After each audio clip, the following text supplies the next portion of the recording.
Hello, आज हम लोग क्लास 9 लेसन 2 क्या हमारे आसपास के पदार्थ शुद्ध हैं, इसके अभ्यास के बारे में पढ़ेंगे। पहला पार्ट हम पढ़ चुके हैं, दूसरा पार्ट पढ़ रहे हैं अभ्यास का। चौथा सवाल, पहले पार्ट में हमने 3 सवाल हल किए थे। अभ्यास का चौथा सवाल है, निम्न की उदाहरण सहित व्याख्या करें। ये दिया है क्या, संतृप्त विलयन। संतृप्त विलयन को क्या करना है, हमें उदाहरण सहित व्याख्या करना है। तो अब इसका उत्तर लिखते हैं। संतृप्त विलयन, संतृप्त विलयन किसे कहते हैं, जिस विलयन में उसी ताप पर और अधिक विलेय पदार्थ नहीं घोला जा सकता है, उसे क्या कहते हैं, संतृप्त विलयन कहते हैं। उदाहरण इसका कि यदि नमक के किसी जलीय विलयन में उसी ताप पर और अधिक नमक न घोला जा सके तो नमक का यह विलयन क्या कहलाता है, संतृप्त विलयन कहलाता है। दूसरा बी के ऑप्शन, शुद्ध पदार्थ। शुद्ध पदार्थ किसे कहते हैं, इसका उदाहरण सहित व्याख्या देना है हमें। तो उत्तर क्या है, शुद्ध पदार्थ वे पदार्थ जो किसी दिए हुए ताप तथा दाब पर सदैव समान रंग, स्वाद अथवा रचना रखते हैं, वो क्या कहलाते हैं, शुद्ध पदार्थ कहलाते हैं। जैसे सोडियम क्लोराइड एक शुद्ध पदार्थ है। सी क्या दिया है, क्लोराइड। क्लोराइड के बारे में हमें क्या करना है, उदाहरण सहित इसका व्याख्या देना है। तो क्लोराइड किसे कहते हैं, पढ़ चुके हैं हम, पिछली वीडियो में पढ़ चुके हैं विलयन के बारे में, क्लोराइड के बारे में, निलंबन के बारे में। तो हम अभ्यास के बारे में पढ़ रहे हैं, इसलिए क्या है, क्लोराइड क्या है, क्लोराइड किसे कहते हैं। क्लोराइड एक प्रकार का विलयन है जिसमें विलेय कणों का आकार वास्तविक विलयन से बड़ा परंतु निलंबन से छोटा होता है। क्लोराइड में विलेय कणों का आकार 10⁻⁻7 मीटर तथा 10⁻⁵ मीटर के बीच में होता है। उदाहरण इसका दूध,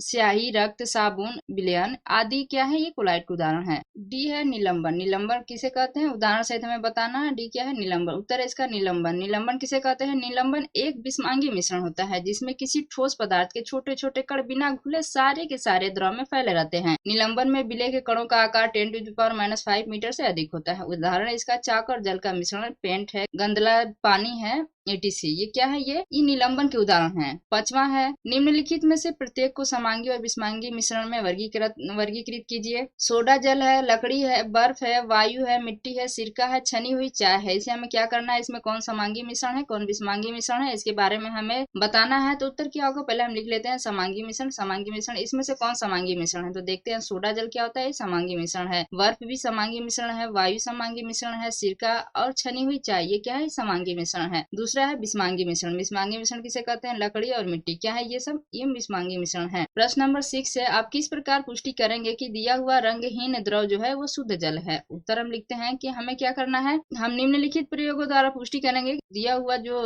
हुआ रंगीन द्रव है जो वो है शुद्ध है, वो शुद्ध जल है। उत्तर इसका क्रियाकलाप हम करते हैं। पहले देखते हैं, पहला क्या करेंगे, पहले कि दिए गए जो रंगहीन द्रव हमको दिया जा रहा है उसको क्या करेंगे, एक बीकर में लेते हैं। दूसरा, इसमें एक तापमापी लगाते हैं, उसमें क्या करेंगे, एक तापमापी लगाएंगे। तीसरा क्या करेंगे, उसमें कि बीकर को जाली पर रखकर बर्नर की सहायता से गर्म करेंगे। चौथा, उस ताप को ज्ञात करते हैं जिस पर वह द्रव उबलकर वाष्प में परिवर्तित हो जाता है। प्रेक्षण क्या हुआ इसका, कि दिया हुआ जो द्रव है 373 केल्विन या 100 डिग्री सेल्सियस पर क्या है, उबलता है। तो इस निष्कर्ष हम निकलेगा, इसका क्या निकलेगा कि दिया हुआ जो द्रव है वो शुद्ध जल है, क्योंकि हमें पता है कि शुद्ध जल का जो है क्वथनांक क्या होता है, 100 डिग्री सेल्सियस या 373 केल्विन होता है। इसका मतलब ये है कि 100 डिग्री सेल्सियस या 373 केल्विन पे द्रव जो है उबलकर वाष्प में परिवर्तित होने लगता है। इससे हम पता कर सकते हैं कि ये जो हमें रंगहीन द्रव दिया गया था ये क्या है, शुद्ध जल है। प्रश्न नंबर 7 है, निम्नलिखित में से कौन सी वस्तुएं शुद्ध पदार्थ हैं। आप दिया है इसमें कि ए बर्फ, बी दूध, सी लोहा, डी क्या है, हाइड्रोक्लोरिक अम्ल, ई कैल्शियम ऑक्साइड, एफ है पारा, जी ईट, एच है लकड़ी, आई है वायु। उत्तर है इसका शुद्ध पदार्थ पर लिख लेते हैं। इसमें कौन कौन शुद्ध पदार्थ हैं, तो बर्फ, लोहा, हाइड्रोक्लोरिक अम्ल, कैल्शियम ऑक्साइड और पारा ये क्या है, ये शुद्ध पदार्थ हैं। प्रश्न नंबर 8, निम्नलिखित मिश्रणों में से